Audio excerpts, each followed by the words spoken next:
এই ইঞ্জিনগুলোর আকার মোটামুটি 4 তলা বিল্ডিংয়ের সমান।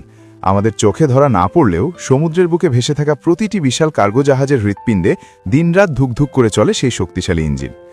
আধুনিক জাহাজের প্রতিটি নড়াচড়া, প্রতিটি সিদ্ধান্ত, এমনকি প্রতিটি নিঃশ্বাসও যেন নির্ভর করে এই বিশাল যন্ত্রটির উপর। কিন্তু এমন এক দৈত্যাকার ইঞ্জিন কিভাবে জাহাজের ভেতরে বসানো হয়, সেই গল্পটি অনেকটা চলচ্চিত্রের মতো, বিস্ময়ের মতো।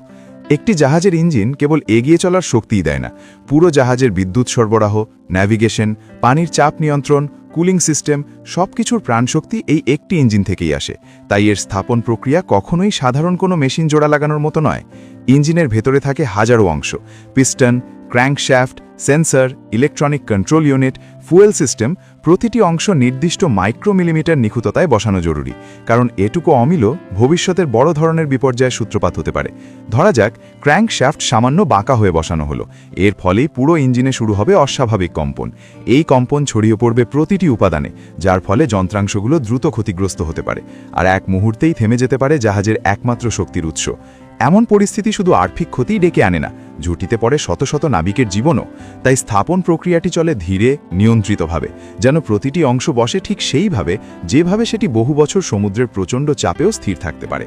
এই দায়িত্ব কেবল যান্ত্রিক প্রকৌশলীদের ওপরই সীমাবদ্ধ নয়, যুক্ত থাকে নৌস্থপতি, ইলেকট্রিক্যাল ইঞ্জিনিয়ার, ওয়েল্ডিং বিশেষজ্ঞ, এমনকি আবহাওয়াবিদরাও। কারণ জাহাজ মানে শুধু একটি লোহার চর নয়, এটি ভাসমান শহর। এখানে বাতাসের চাপ, তাপমাত্রা, লবণাক্ততার মাত্রা সবই প্রকৌশলে বদল আনতে পারে। তাই প্রতিটি সিদ্ধান্ত নেওয়া হয় বহু হিসাব ও বছরের অভিজ্ঞতা মিলিয়ে।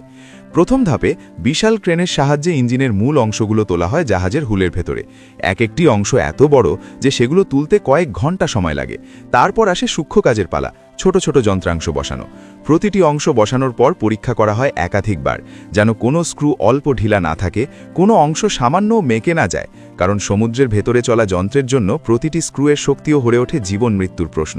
সাধারণত এক একটি ইঞ্জিন বসাতে সময় লাগে কয়েক সপ্তাহ থেকে কয়েক মাস পর্যন্ত। কিন্তু কাজ শেষে যখন ইঞ্জিনটি প্রথম গর্জে ওঠে, তখন যেন পুরো জাহাজ প্রাণ ফিরে পায়। সেই শব্দটা অনেকটা বিশাল শহর জেগে ওঠার মতো। এরপরই শুরু হয় সমুদ্রের বুকে তার অনন্ত যাত্রা, ঢেউ চিরে, ঝড় পেরিয়ে পৃথিবীর এক প্রান্ত থেকে আরেক প্রান্ত পর্যন্ত পণ্য পৌঁছে দিতে।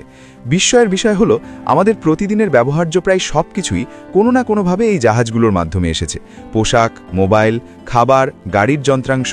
পৃথিবীর প্রায় 90% আন্তর্জাতিক বাণিজ্যই নির্ভর করে সমুদ্রপথের উপর, আর সেই পথের নির্ভরযোগ্য চালিকা শক্তি হলো এই বিশাল ইঞ্জিনগুলো। তাই প্রতিটি ইঞ্জিন এক একটি দেশের প্রযুক্তি, দক্ষতা ও শিল্পোন্নতির প্রতীক। এই ইঞ্জিনগুলোর ভেতরে লুকিয়ে থাকে মানুষের দীর্ঘ পরিশ্রম, প্রকৌশলীদের নিখুঁত পরিকল্পনা আর হাজার মানুষের স্বপ্ন। একটি আধুনিক জাহাজের ইঞ্জিন তাই শুধু এক টুকরো লোহা নয়, এটি মানুষের মেধা, সাহস ও অদম্য ইচ্ছাশক্তির প্রমাণ। সমুদ্র জয় করে দূর দেশকে কাছে এনে পৃথিবীকে সামনে এগিয়ে দেওয়ার গল্পের নীরব নায়ক এটি।